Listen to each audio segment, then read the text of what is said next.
The important qualities that we're looking for, some things you just can't teach. And for me, I can teach someone the process that we use for ranking websites, our SEO method, and I can take them through the step-by-step process, and I'll show you the way that we train staff when they come on board. But some things that you can't teach. And it's really important for me early on to make sure that I get someone who's honest. You want to make sure if they say they're going to do something, they're going to do something. Particularly in a virtual space, you need to make sure that you've got that honesty, because a lot of people, when they hire people and bring them on full-time, you get that little bit of worry thinking, I'm going to be hiring them, no one's going to be there watching them. What happens if they're just sitting there telling me a task takes twice as long as it does, and then I end up paying them, double for a task really that should take half? So you want to make sure you look for honest people, responsive people. So responsive is all about the speed at which they will get back to your emails. In a virtual space, we talk to our people on a daily basis, and we have a daily check-in with those people, and just making sure that we can get quick communication from there. Really important when working online.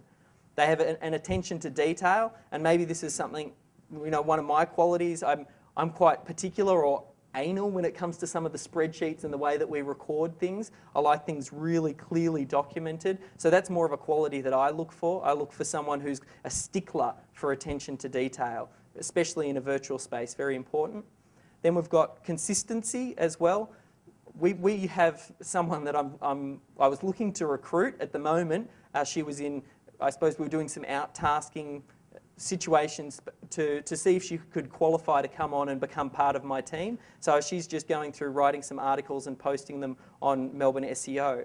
And she interviewed fantastically. She had some really high quality work. She sent through some example blog posts and they were fantastic. But when it actually came to consistency and consistently delivering, she's just fallen short. She hasn't been able to meet that. There's always an excuse, always something comes up. So that's another reason why I hire very, very slowly to make sure that they're going to be an A player.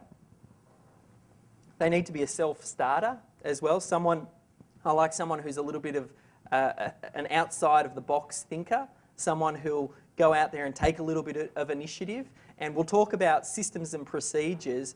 When you create a system and a procedure, often people talk about, if you create, McDonald's has these franchise manuals and systems and procedures where they cook the McDonald's patty for 1 minute and 37 seconds, and that's right to the T. But the problem with those types of systems for those burger flippers, they can't think outside of the box. There's no room to be creative. When I create systems that give them a little bit of that room to move to make sure that they can improve the systems and think outside of the box. They've got to love the internet, they've got to be good with computers, and especially when you're dealing with people in the Philippines, India, some of these emerging economies, China, you want to make sure that they've got excellent English skills. For me, that's an absolute must.